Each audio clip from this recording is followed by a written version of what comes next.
Thank you, choir, for that wonderful singing. Mga gwapo ang kanunay nga ginakanta sa itong choir sa every Sunday na itong worship. It really touches our heart, living for the glory of the Lord. Mayong buntag sa tanan, pero gwapo yung mga kanta, pero ikulangan ko silang kanta. Mga kanta siguro po ko, no? The message is titled, Trust and Obey. When we walk with the Lord in the light of His Word, what a glory He sheds on our way. While we do His good will, He abides with us still, and with all who will trust and obey. Trust and obey, for there's no other way to be happy in Jesus but to trust and obey. The message is trust and obey. That is the first, I think this is one of the first song that I ever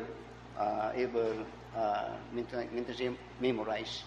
I was then, when I was just like you, I was then a song leader. Then later na imupod kong choir director.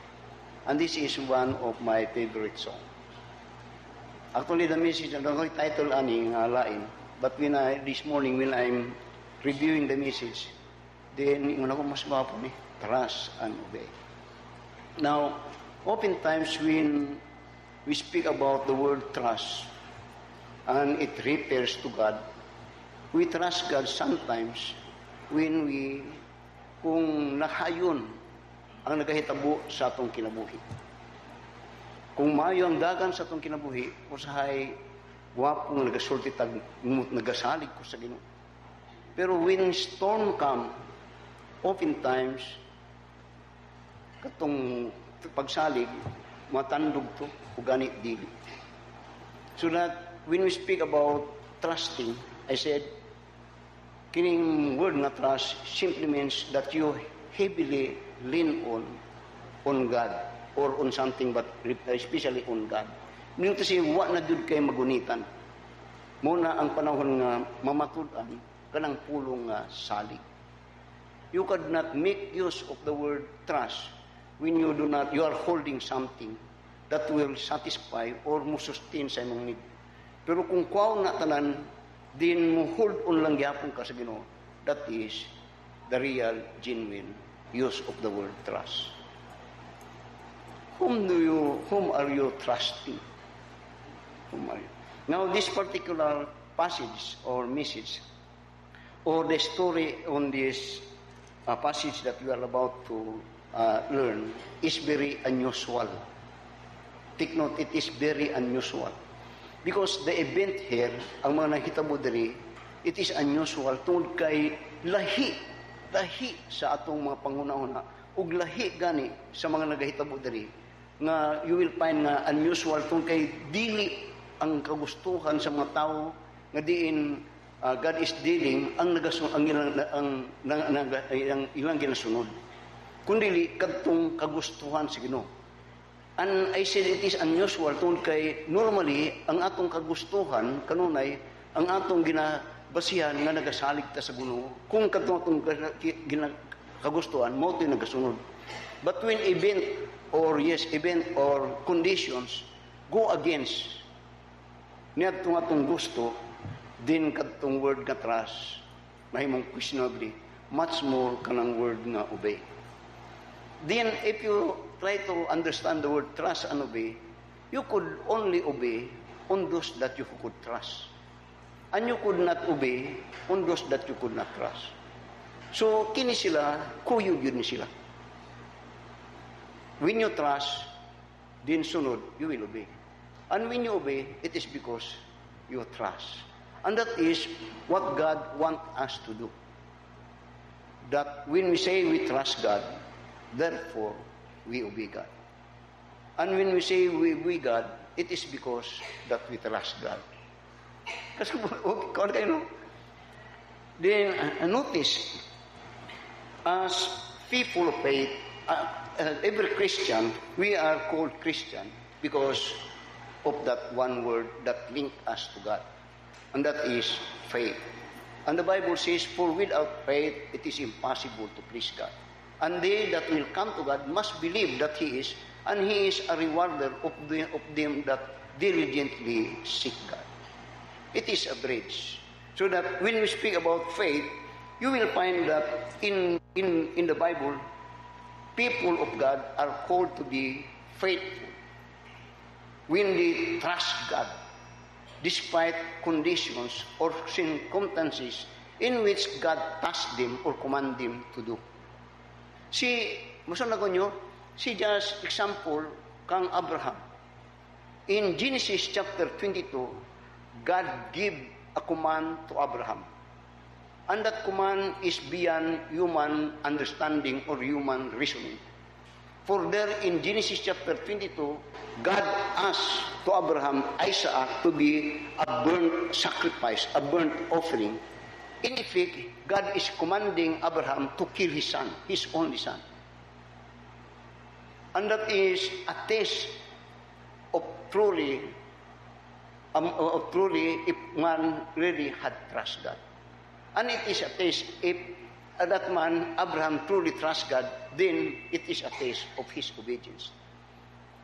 And the command is beyond comprehension, because if you understand the story of Abraham, God made a promise to Abraham that He will give his son Isaac. But when God gave Isaac, then when Isaac was now dako na siya, karon kuhaon sa Ginoo, ipaihaw sa Ginoo. Di ba saad nimo nga mo prosper ko, at muhatag ka nako para ipapress ko nimo, nganong kuhaon man nimo ni? Something like that. But in here Abraham truly could sing, trust and obey, for there's no other way to be happy but to trust and... So this is the message. Now notice in 2 Kings chapter 17, here we will find the story of Abraham and the Sarephat widow. Elijah and the Sarephat widow. Elijah was known, his name, but the woman was not. But again, this story is very unusual, and this is but very, very good message and good learning for us that says that we have faith in God. This is a story. Now, notice in verse 8. Verse 8. Diretso down. In verse 8.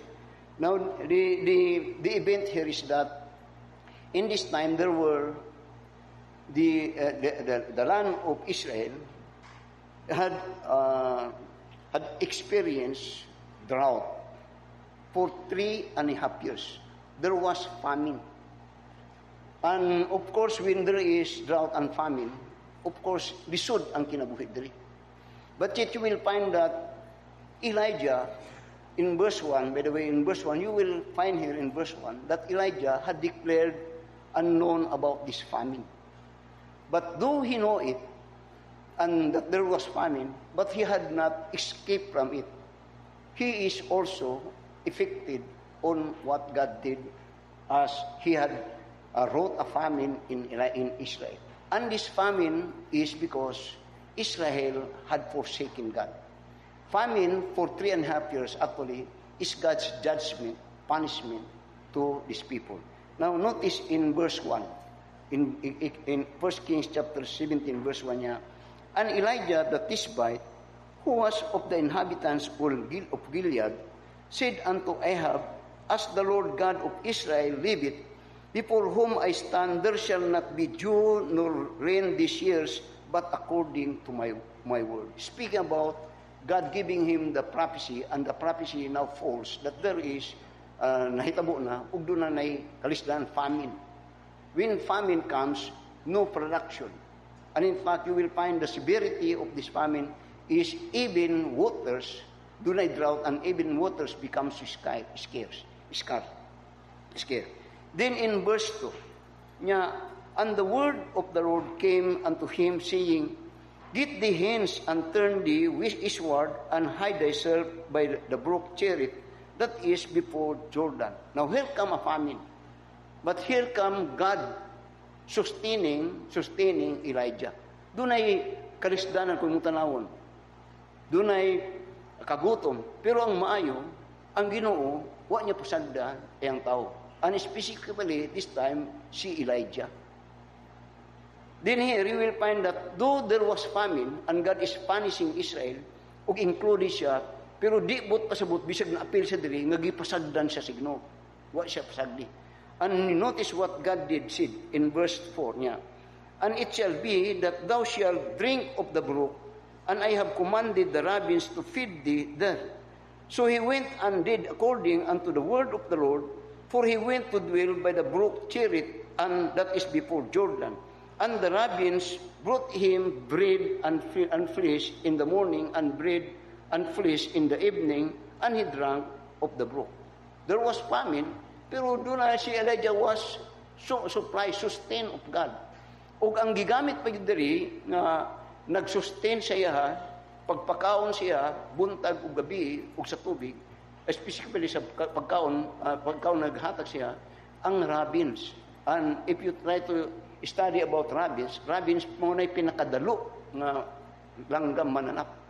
Pero ang pinakadalo nga langgam, mo to'y gigamit sa Ginoo para mag-feed siya ang tao. And that is what had happened, transpired in the life of Elijah. Which speak that God indeed, if you examine and study the Word of God, even in the New Testament, God made a declaration that niya, I will not leave thee nor forsake thee. Oftentimes, sa itong kinabuhi nga Kristohanon, sa doon yung panahon nga crisis sa itong kinabuhi. Sometimes, kung di ligon ato ang panghuna-una, kadtong trust and obey, mukirig to. Pero, in the life of those people in the Bible and in the life of those Christians that are faithful and are so sensitive in God's dealing to them, they will prove and declare that God is faithful. He was faithful. So, God was faithful to Elijah. And in the time of famine, God sustained him. Then notice in verse 8, another call. Kung imong tanawon sa verse 3 niya, and the word of the Lord came unto him, saying, in verse 2, he is called, and in here, when he called of God, it is that God will sustain him. That here, God will provide all his need in time of this dire need or in this dire famine. In verse 8, another calling niya, and the word of the Lord came unto him, saying, now, dito sa verse 3, verse 2, a call for sustaining. There is a verse 2, verse 8, a call for obedience. A call for obedience. So there was famine. And the drought now is so much severe that in verse 8, then another call niya, and the word of the Lord came unto him, saying. Now, imagine si Elijah at that time. Pahurot na ang tubig, gani dried up na ang brook. Karon ang mga pagkaon severe nagagamay na. Karon he's waiting at this time for God's word, for God's calling. Maybe at this time he is now becoming hopeless. Now you see, the hardest thing for man to experience is actually kanang word nga waiting. Wait. And that happened to Abraham, particularly kang Sarah. God made a promise of a blessing to Abraham. Genesis chapter 2, verse 1 to 3. But later on, kadtong mo nga promise, nakirig to, tungkol kay, ang promise ko, dali ba? And Sarah had not waited. And he made something that had destroyed, even this time, the world, the birth of Ishmael, the Muslim tribe. So, notice here in verse 8 that Elijah is again wondering, what will happen? Then, not only that, but in this time of drought, maybe in his mind he's thinking, God is silent. Maybe this time, God had left me out. Then notice sa verse 9, when the word of God came, suddenly, niya, arise. Notice here, the call din in verse 9, the command niya, arise, get thee to Zarephath, which belongeth to Sidon, and dwell there. Behold, I have commanded a widow woman there to sustain thee. So notice the word arise. The word arise simply means is a precedent that he is there waiting, nagahulat kung sanay may tabo siya o nagahulat nga mabugtuan na rin sa kinabuhi. But when the word of the Lord come, now you see, there are times that we are in need, by the way. Natin mga panahon ng crisis, pero have you come across with remembering that there is a word of God that came to you? Karon ingon niya, the word of God says, arise, dinotice na kumanya, get thee to Zarephath, which belongeth to Sidon.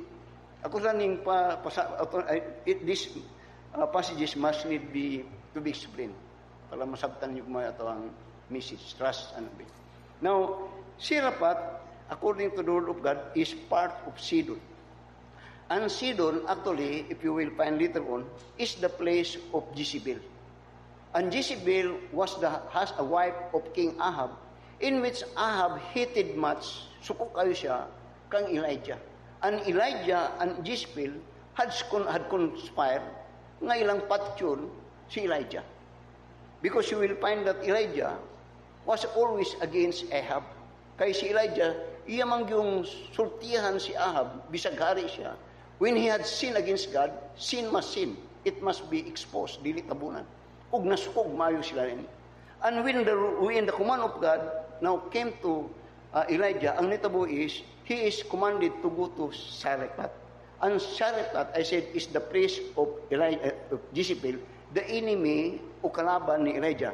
And Zarephath is 100 miles nga travel gikan sa Brook Cherith padulong dito 100 miles straight distance.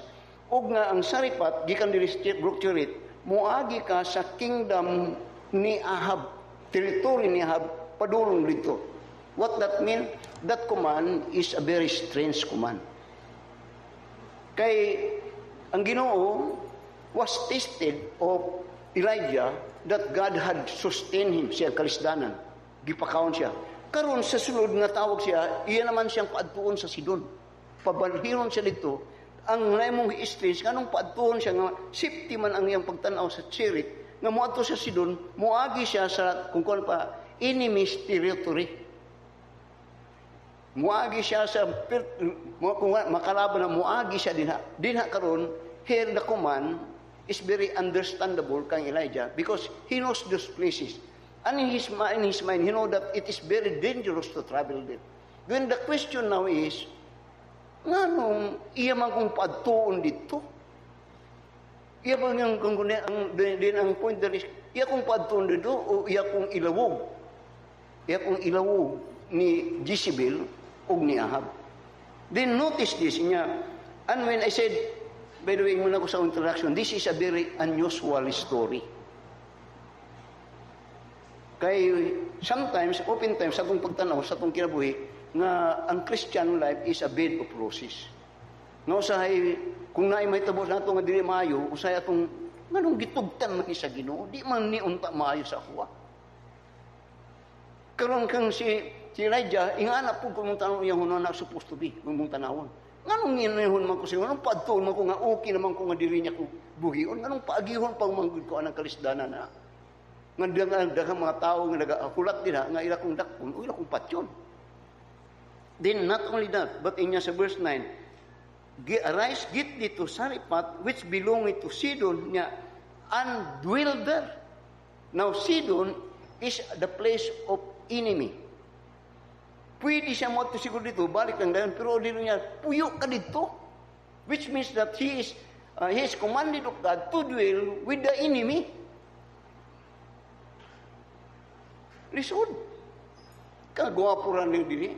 Now, I say again, you see in the Bible, people that have strong faith is evidence their strong faith is always evidenced by their obedience. See, for instance, kang Shadrach, Meshach, Abednego, o kang Daniel. Daniel, nasa sila sa Jerusalem, pero gipapuyo sila sa Babylon. Dili ito ilang dapit. It is a place of enemy. Pero, when they were there, later on, you have known what had happened. That they were enslaved in the place, and they are even living in the place of their enemy, but later on, they rule that place. So karon si Elijah, may ngani, dili mayo. Paras po kang Joseph kung tanawon. Now, people of faith, dili ni ang people of faith, strong faith, dili ni ginasubject sa Ginoo sa mga dapit nga bini mo ginaduyan-duyan sila, dili. Ginasubject sila ni sa Ginoo ni adtong mga dapit nga pertingkol ba. O dili gani maayo. Paras kang Joseph, you know what had happened to Joseph?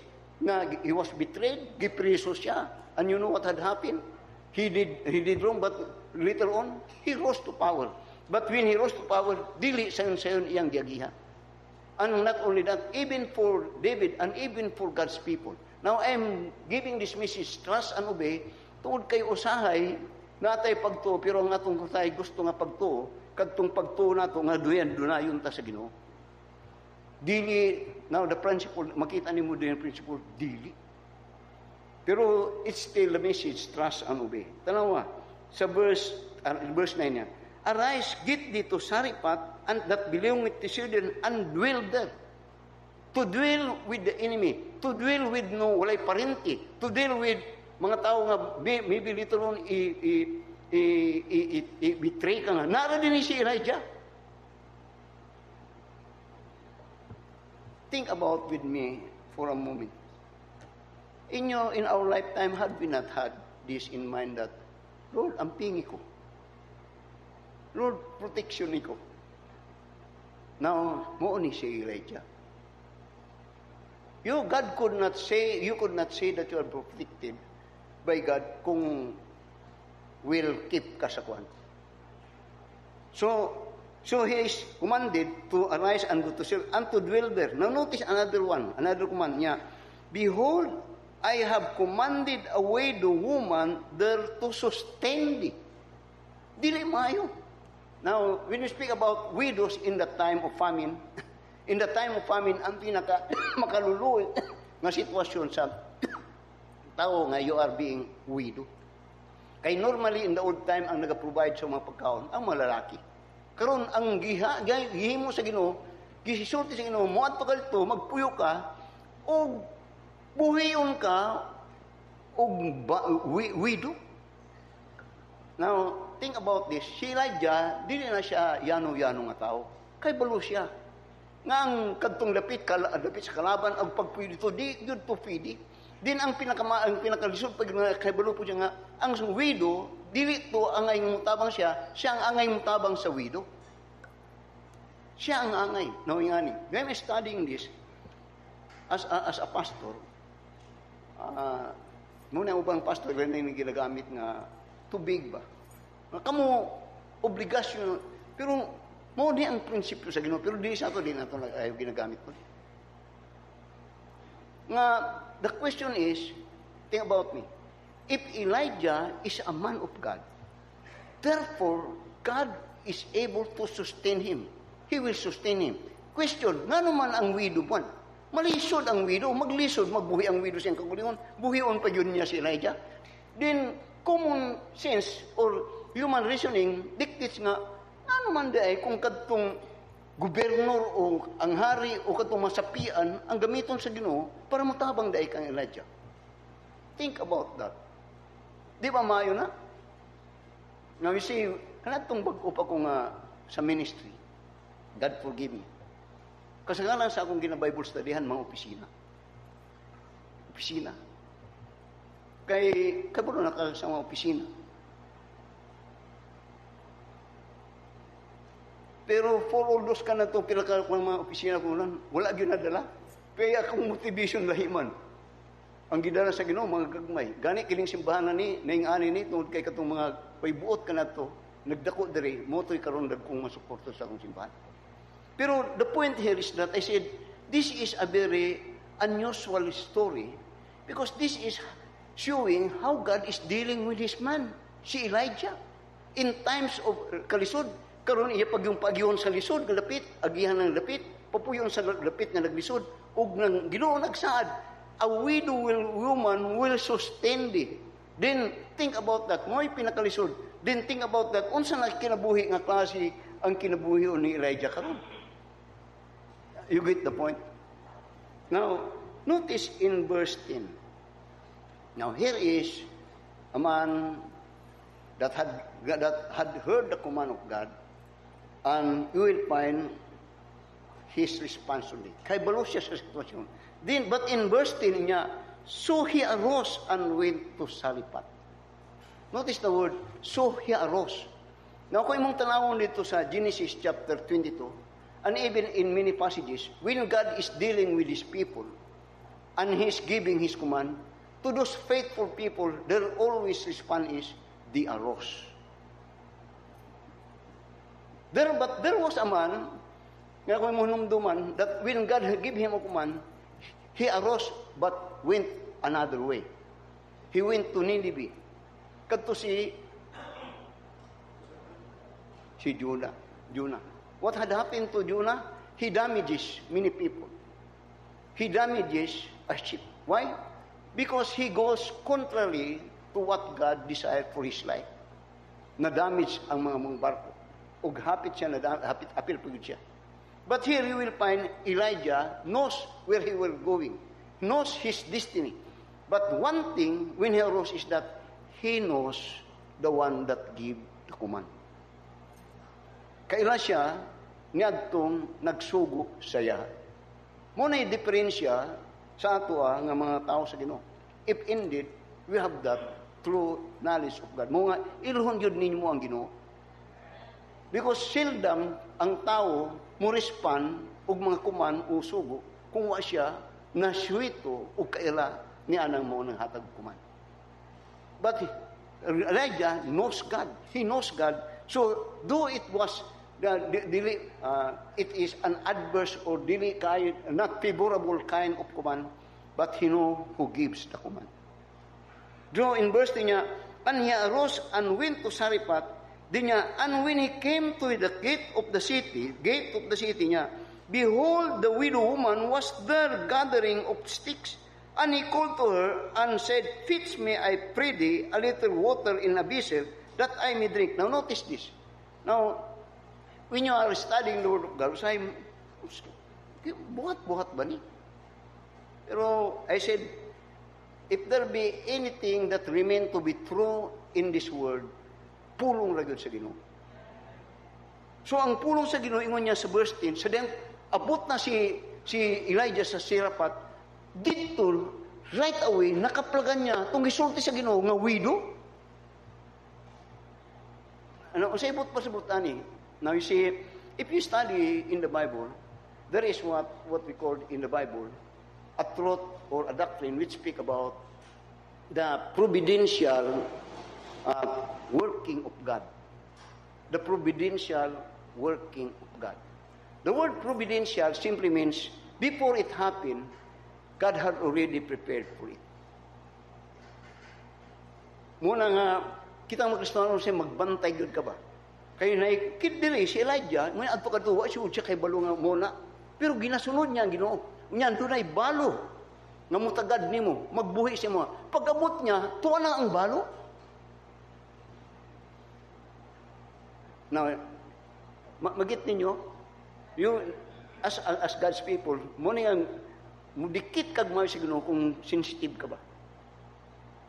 That God is indeed faithful, that we claim that niya, God will not forsake us nor leave us. Now, dili kung sa humanly speaking, Elijah, maybe there is a doubt because faith is not the absence of doubt. Nana.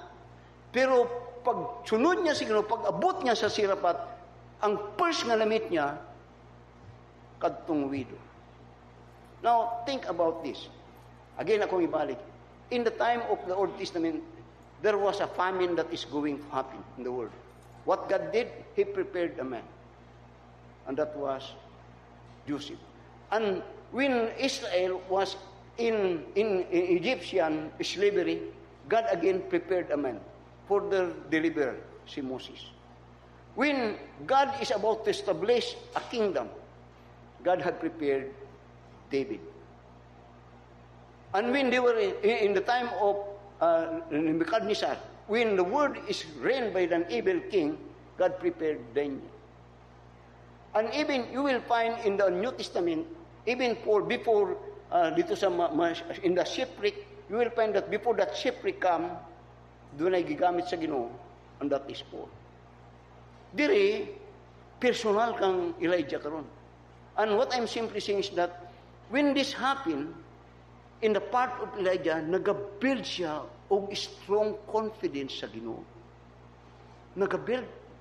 Tungod kay imposible, now take note, that this Seraphat place is not an Israel country. It is a Gentile country. But yet when he came there, ang hintil, dili Israel, ang giandam sa Ginoo sila. So what that meant to Elijah?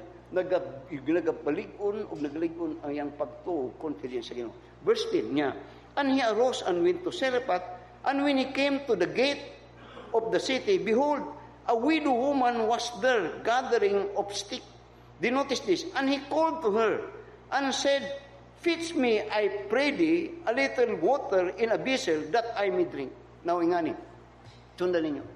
Pagabot niya dito, you will find now, when he saw that woman, his confidence to God grows.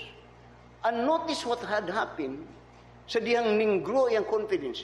He demanded, nawa tong yang luoy-luoy kang luoy-luoy sa puruman.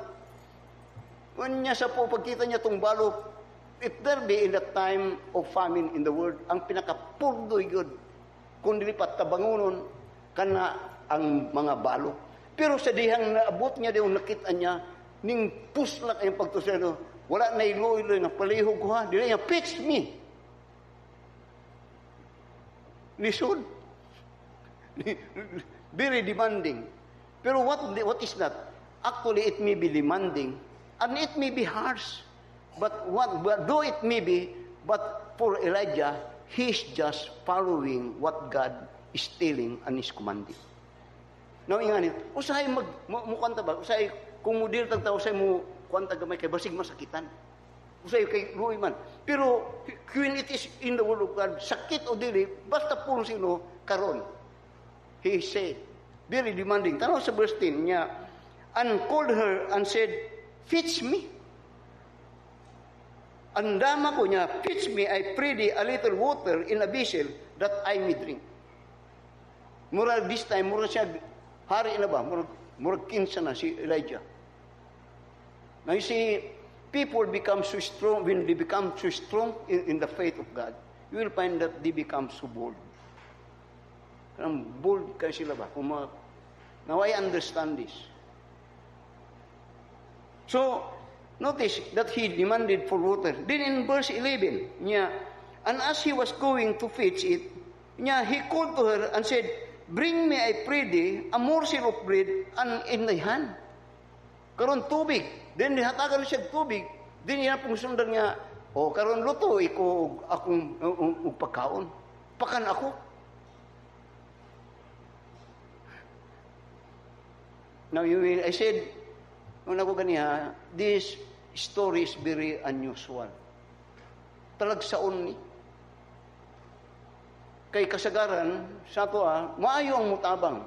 Maayo. Really, this church is very helpful, I tell you. And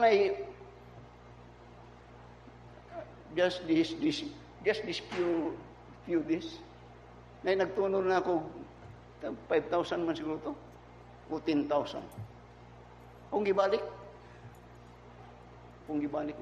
tabang na ako na si Muha. Imuha na lagi, Pastor, dili, imuha na. Gwapo to. Ako na to, kay nag-service yung ko nila. Pero si Elijah pa to, kuha ko niya to. Pero just follow me. Just have wisdom in sa tudlo sa Ginoo. Sa pulong niya. Din, nasundan na po kagabi. Kining ginugyod mo. Grabe ang ginugyod.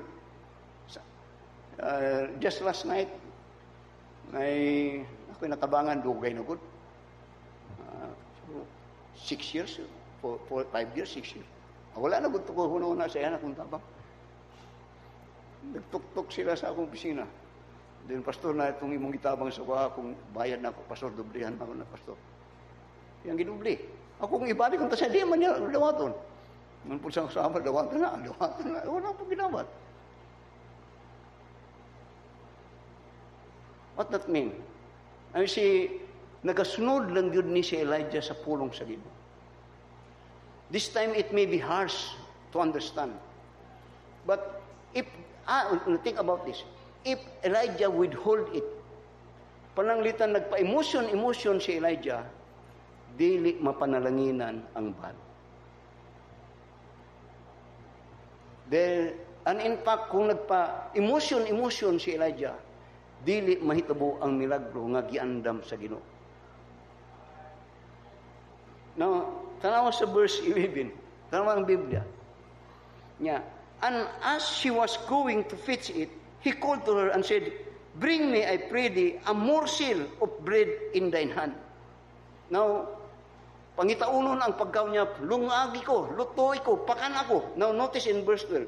And she said, "As the Lord thy God liveth, I have not a cake, but an handful of meal in a barrel, and a little oil in a cruse, and behold, I am gathering 2 sticks that I may go in, and dress it for me and my son, that ye may eat it and die."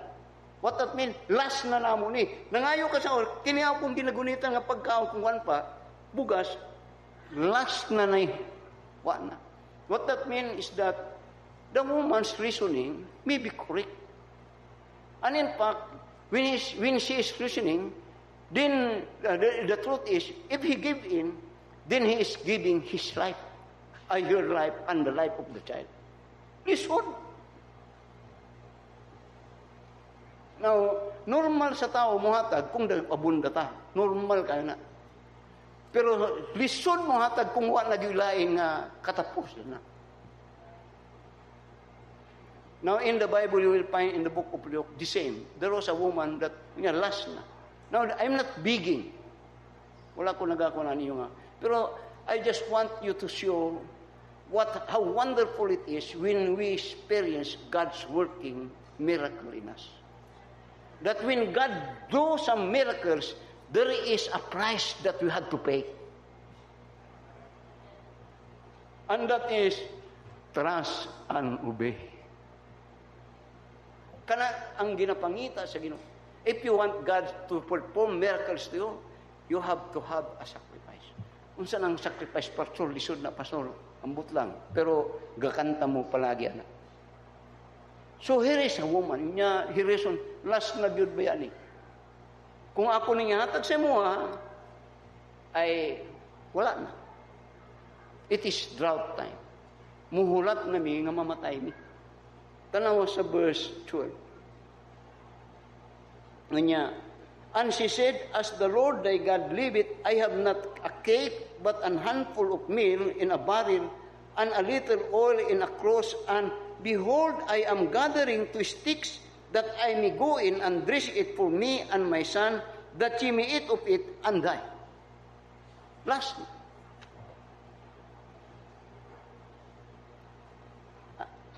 Ay, di lang kumukuhan. Pero, just examine daw inyong kinabuhi. Just like sa Aqua Food Good. Have you ever come a time na wala na kayo magunitan? Have you ever come a time na last na gyud ni? Natimim ngayon yan, nag-agi ko na, pastor. No, di lang po ganang point, pero is there a time ngayon niya, butang ka, I'm giving this up.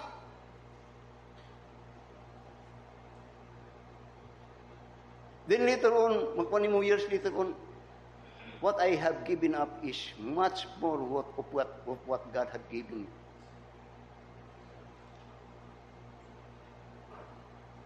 In the Bible, there are those that hold it, withdraw it, but they were empty. There are those that nagasigpan but dili mahutban niya. So, she tried to hold on. Now, tanaw sa verse 13. Notice this. And Elijah said unto her, tanaw na po si Elijah. Now, take note that Elijah was commanded of God. Adto ka dito, buhion ka anak niya. Pag adto niya, na-meet niya. Din karon ngon niya, wala na gyud ko mahimo kini ra gyud. God, by the way, when God made use of this woman, He knows the condition of this woman. The question is, why God chose this woman? Then in verse 13, tanawa. And Elijah said unto her, fear not. Now, tanawa si Elijah. He was a man. Only a man, just like us. But he had this audacity to encourage the one niya, give me that bread. Fear not. Grabe. Kung saan naman ni si Elijah, eh. Now you see, it is always good for every Christian. Di lang sa ako, kundi kita tanan. That we had experienced God, something that is so wonderful, that you could also say, fear not. Unsa na, but pasabot, I've been there. Yung anak ko kaniad to.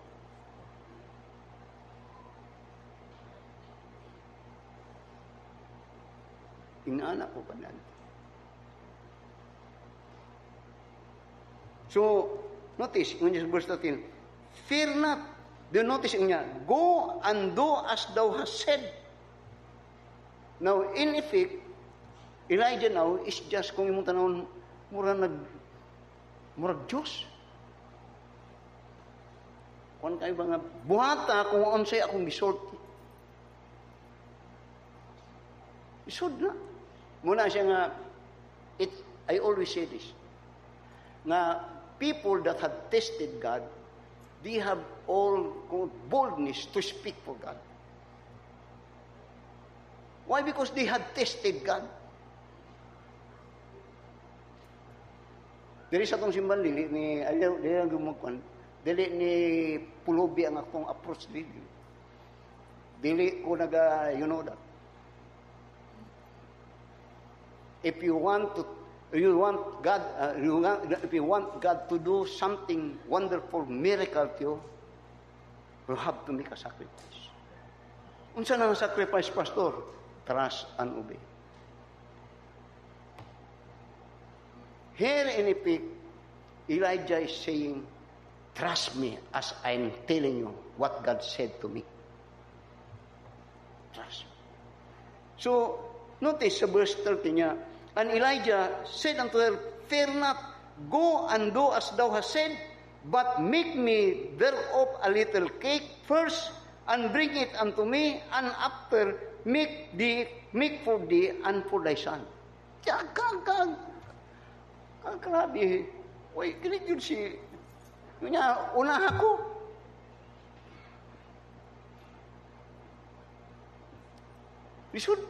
It is unusual. Pero when he's telling it, niya, una ako, pakan ako una. Then literally, mo mga anak. What that mean?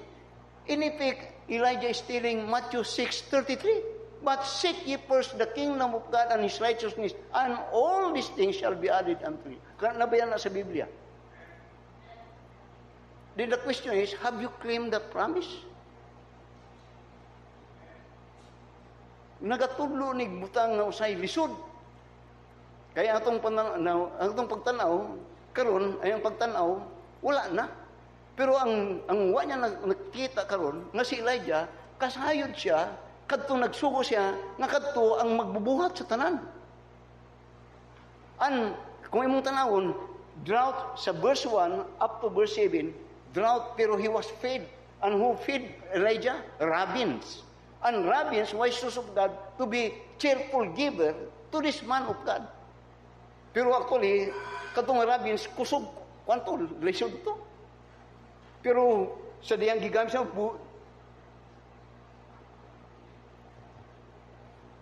so, in verse 13, Elijah is acting as if he had a very hardened heart. Knowing ani, When God, sundan yun ninyo, when God had commanded Elijah to go to Cherith, his purpose is for Elijah to be fed physically.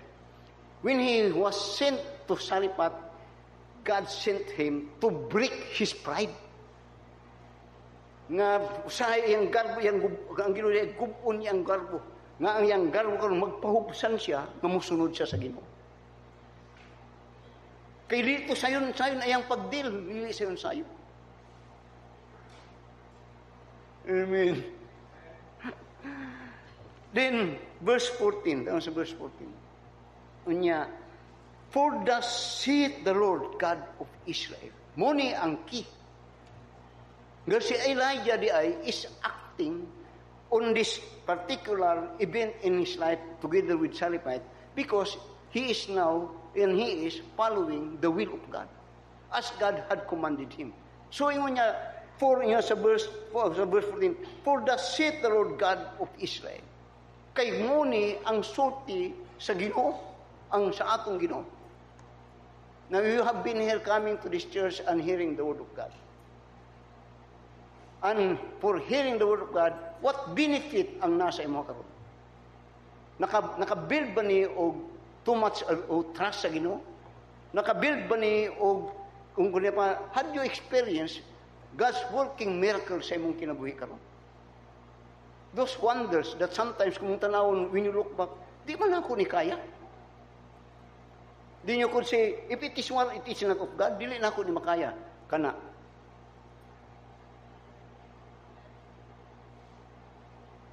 For what benefit is our worship? For what benefit is our strengthening of our faith if we could not trust and obey God? This is harsh. Pero if it God's will, then so be it. So verse 14 niya, for thus saith the Lord God of Israel, the barrel of meal shall not waste. Karon ingon niya, kay nagsulti sa ato pa kung tanawon, isog kay mo sulti si Elijah nga siya pakanan ko kay di ay yun niya kung pakanon ka ani nga buwido di ni mahutdan hantod nga mahuman ning kini nga pamin i-supply sa Ginoo tanan niyang kinahanglan. Now unsibot pasabot kung nag-emotional si Elijah, then he goes against the will of God. He goes against the command of God. Kung nagpa-emotion pa si Elijah, he withhold the blessing that God had prepared for that widow. So the widow, karon ang kang Elijah, pakala ko. Now, naala karon ang burden sa widow. Amen. Muna nga, when I finish preaching, no burden for me na nasa inyo. No burden. Kanunay ko dali nga nag-warning. Kanunay ko nag-story. Then, let me say this. Tanan nga akong, siguro, everything na akong ginasulti dali, I always make sure, maybe dili kayo siguro, pero I always make sure nga real na sa ko. Di po ko nagaduso diri og mabutang nga anyong atong himuon nga dili ko nagaparticipate. Nga gyud ko diha kanunay. Gani kanunay ko sulti akong ginapaningkamaton nga mulabaw gyud ko kanunay.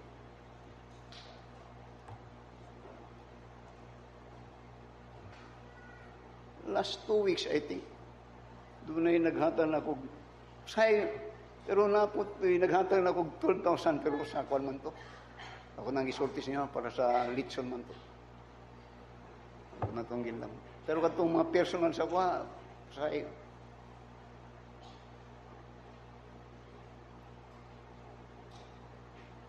Amen. For me, it's my joy for you na mga experiensyahan na ito ang Ginoo.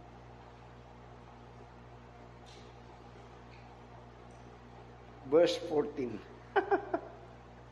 Tanaw.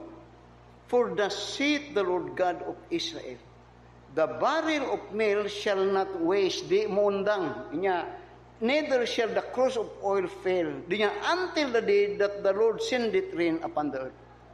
Nga ang pamin, 3.5 years, maabot pa na hantod. Pero di mundang ang supply sino, hantod, muulan, mananom, mabuhi na po. Kadto ang gigunitan ni Elijah. That when he goes there, though it is very dangerous, though dili mayong lapit, but God had a purpose, and he had to obey. And that purpose is not only for him, but for that woman. Balik sa Luke, by the way, Luke chapter 4. Tanaw sa Luke chapter 4. Guniti lang ninyo na din, kaya balik na. In Luke chapter 4, when the Lord Jesus Christ was ministering to this world, here in verse 25 to verse 26, you will find here what God says in remembrance to this widow. So diri sa Luke chapter 24, nahiskutan ni, ginatunan nga puno sino. This was more than 1,000 of years. More than 1,000 of years na.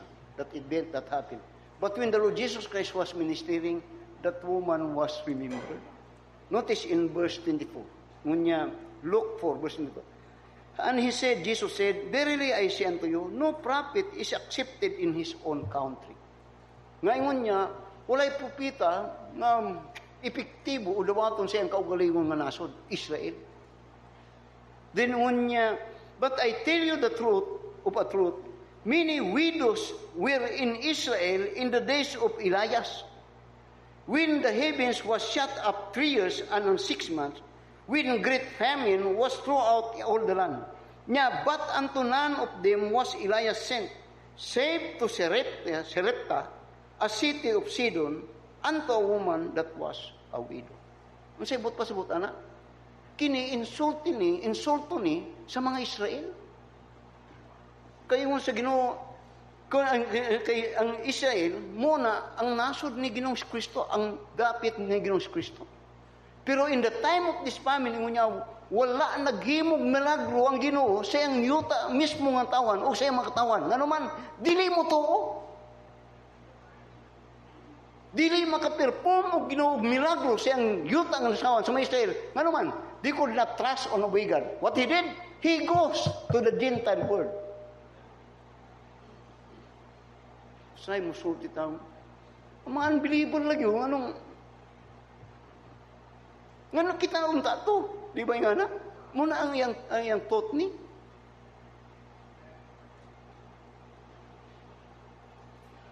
Ngano kasulti ang Ginoong Kristo to? Kay Israel, supposed to be, is the one that would benefit. Why? Because they were God's chosen people. They have the word of God. They have the prophet. Sa ilan na tao si Ginoong Kristo. Pero sa dahang na tao si Ginoong Kristo, right even after sa mga propita, hantog kang Kristo, they could not trust and obey God. What God did, nag-adto siya glayang dapit.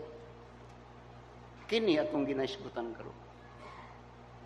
Oh my. There was a time nga when bago pa ta nga simbahan, gama wala pa gud ta, nagkila pa ta. Wala pa ni nga simbahan nagsugod ta pata. There was a time that I stand dito sa girintahan nga gamay nga balay. Akong God knows it.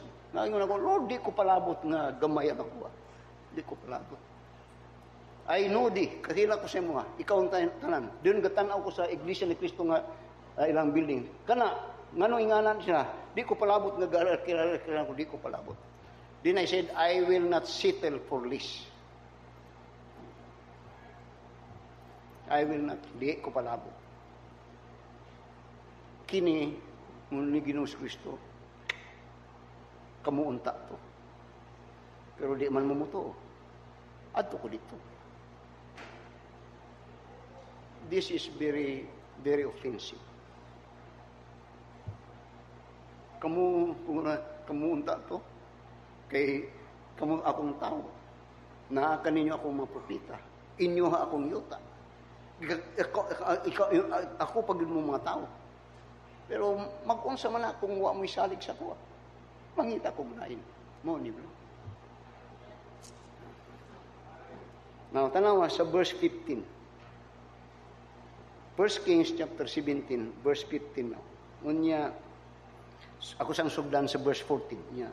For thus saith the Lord God of Israel, ang Ginoo nagsulat niya, the barrel of meal shall not waste, neither shall the cruse of oil fail, until the day that the Lord sendeth rain upon the earth.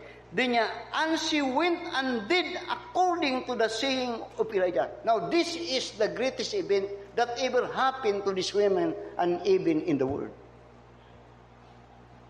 Why? He experienced the working miracle of God. Now you see, not unless moabot tag panahon nga wala tayo musulti, Lord, wala gyud ko, wala siya mahimo, wala gyud ko mahimo. Pero tungod kay mo ni mo gusto, sige Lord. And that time, you allow God to work something wonderful, miracles in the kingdom.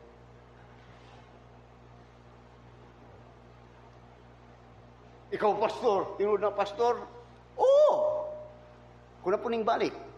When I started this ministry, I have given up my salary grade of 18. That was 2019.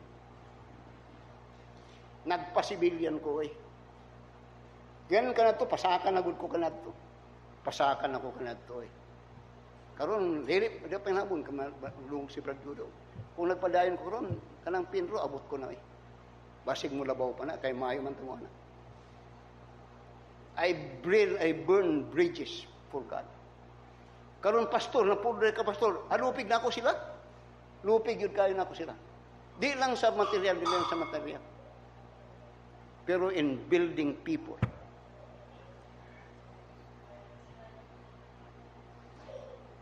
Building people for God. Because, alam mo kain, spiritual leadership is so different on human leadership. Spiritual leadership is leading people for God. Leading people para sa Ginoo ning ako abroad. O kini lisod yun. Lisod. Kini akong ginatudlo karon, lisod Imagine that, musulti ko karon nga, ihatag na abroad. Musulti ko dili, muhatag ko pastor, pero sa nang kalugas pastor. I have given up. Nakoy kailangan nga pastor sa Manila, napoy ang simbahan. One time nag-abot mi diri, kay nagbisita siya sa kuan. Engineer siya. Civil engineer. Pagkaon na mo din sa Uyo. Kanya, kumusta na? Di ba forester ka? Ikaw engineer ka, di ba? Kumusta yung ID mo? ID? Sabi mo na ko, ID? Wala na, 2019, tinapon ko na. Ay, sayang yun. Sa akin, andito, bago ko lang nirinyo. Kaya doon ginarinyo. Ako, wala na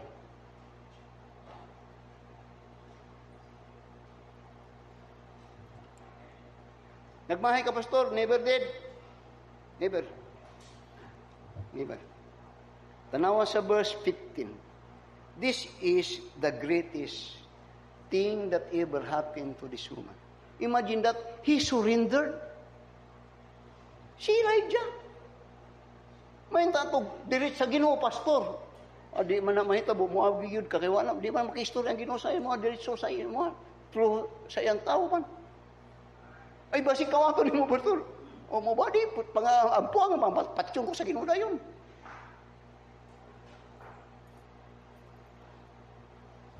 Amen. Now, dili, it is not about you giving anything for me. It is for you. Si Elijah, bisag sakit siyang buot, he authoritatively demanded for it. Why? Because he knows. He had command of God. And he knows this woman will be blessed of God through him. He had to say. That was verse 15.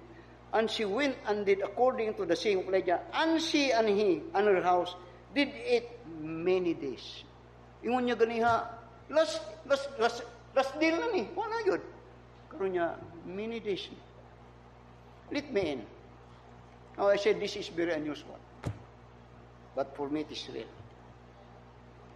Let me close with this story. Kanunay na ako na gina-istorya, memoryano niya, pero gwapo ni kay ganahan ko niya. Now, there was a man that was lost in a desert. Doon na yung sa katao, manawa sa desierto. For 3 days, init, bugnaw. 3 days na siya nga nagakulog-kulog na siya. Dayon, abinin mo kung bisag dili, bisag unsa kamangta sa tao. Kung nana siya sa nagkalisod-lisod, Lord, help me. Lord, tabangin ko. Show mercy on me. Di init na po kayo, init na kami. Tulog ka daw, init na kayo. Nakakita siya payag. Di niyang payag. Payag. Hinay-hinay siya. Pagtanaw niya sa payag, naibumba. Naibumba. Yan, ginulang bumba. Way tubig. Way tubig. Pagtanaw niya sa tiri sa payag, naigalon. Pagtanaw niya, tubig. Pagkuha niya sa gulit niya, sandal sa galon, naigamay nga sulat. Ngunya, pour it all on the pump and you will have water. Uhaw siya gano'n. Pour it all. Iyabutanan sa pump. Dito na siya sa pump. Ang pump karon kay taya naman. Iyabunatan para daghang tubig mawas. Taya na yun. Dinuhaw na kayo siya. Yun nyo. Yang giabrihan. Yang bahala. Yan ang tangim nun. Yun dito ron yung tanaw-tanaw. Yang giyabo. Patay kong patay. Way tubig. Way tubig. Ito na yung nagpugsit gagmay. Oh my. And the water flows. Perti naman yung ligo-ligo. Pagka perti was so satisfied. Din dito ron, pagtanaw niya, muhawa na siya, yung gitanaw ng galon. Baliktad dito sa sulat niya. And when you are finished niya, feel full ang galon. Puna ako balik. Have you not been in a desert place sa mong kinabuhi? Ikaw no ba? Have you not experienced desert? Ikaw Jorali? Ikaw Gladys? Ikaw Walter? Have you not experienced a desert place?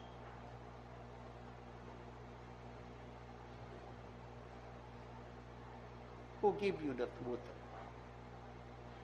Who gave you that life? Who gave you that thing?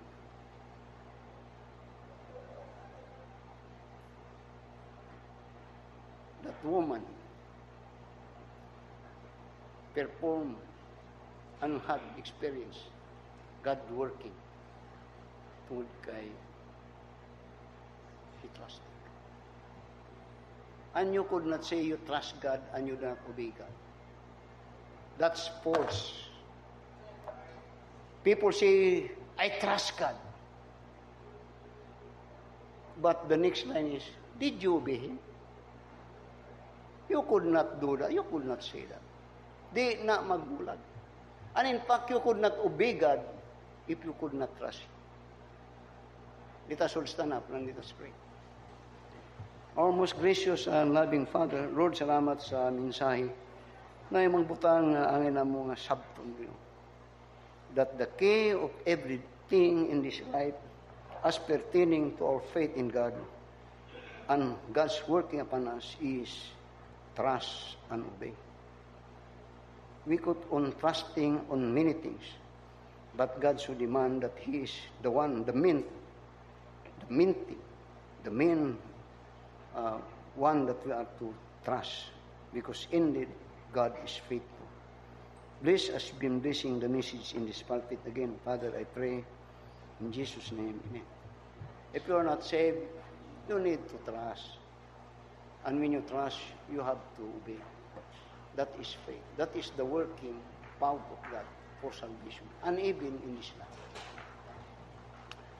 When we walk with the Lord in the light of His word, What a glory He shares on our way, while we do His good will.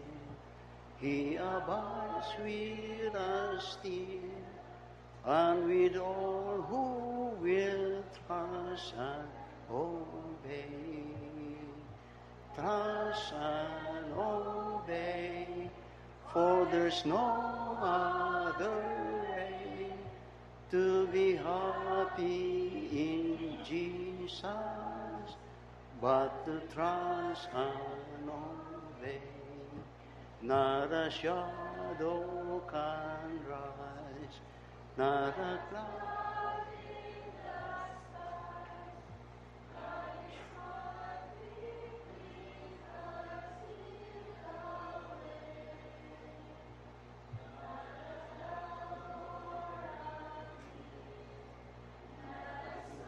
a cloud or a sea, not a sign or a tear can abide what we trust.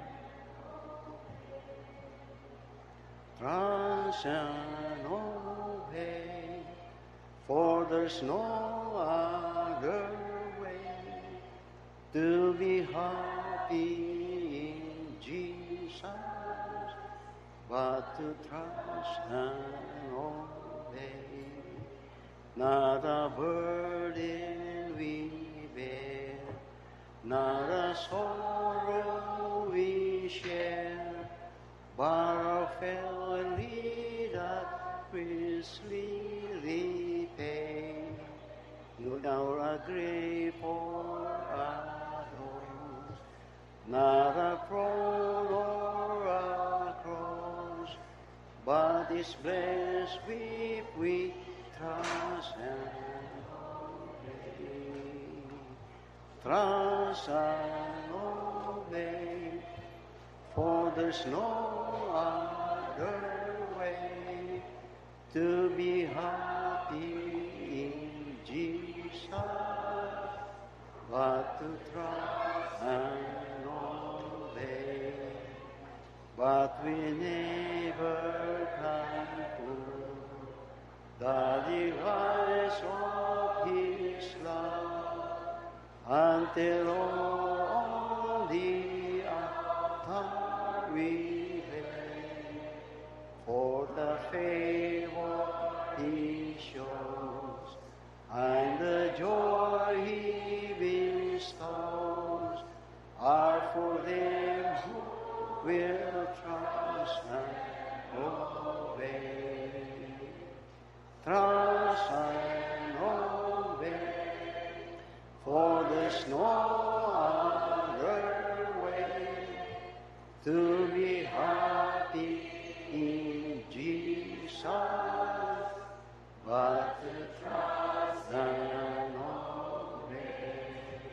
Then in fearless we'll see, we will sit at His feet, or will walk by His side in the way. What He said He will do, where He says we will go.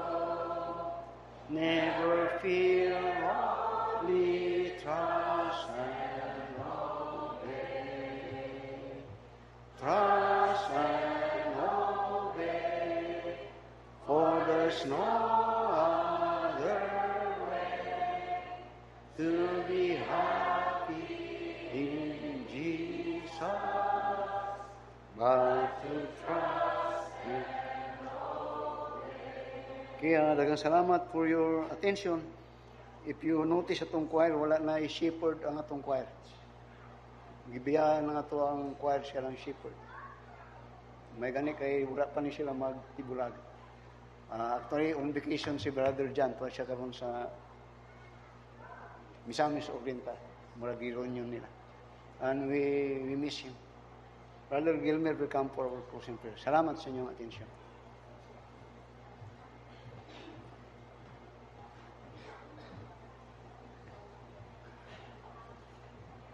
Okay, let us pray. Our most gracious and loving Heavenly Father, we thank you again, Lord, for the wonderful message, a challenging message, trust and obey. Salamat Ginoo sa imong paggamit kang pastor, paghatag kaniya sa pagiya o kaalam Ginoo to speak to us through him. O salamat Ginoo sa mensahe o sa challenging message alang sa mga kinabuhi sa matag usa nga Kristohanon. Maybe sa uban lisod apan masayon lang kini Ginoo kung ang matag usa i-surrender niya ang iyang kinatibukan nga pagsalig kanimo Ginoo ug sunod na diha ang pagsunod o pag-obey. Help us, Lord, to be victorious sa atong ang matag usa nga kinabuhi ug nga malatas namo Ginoo ang mga butang mga circumstansya sa matag usa nga kinabuhi. Ug padayon ikaw Ginoo nga magpanalangin even for thy people sa pagpauli karon. Ihatag Lord ang safety sa mga dalanon, sa mga dunay sakyanan, safety usab ang mga sakyanan Ginoo, so that dili mag-trouble o makauli Ginoo sa tagsa-tagsa ka manimalay. Dalaygon ikaw Ginoo for this morning, kami nagakalipay nga nakasimba kami kanimo Ginoo diha sa espiritu ug kamatuoran. Salamat sa presensya sa matag usa ug nga among gibalik kanimo Ginoo ang tanang dungog o kahimayaan. In Jesus' name we pray. Amen.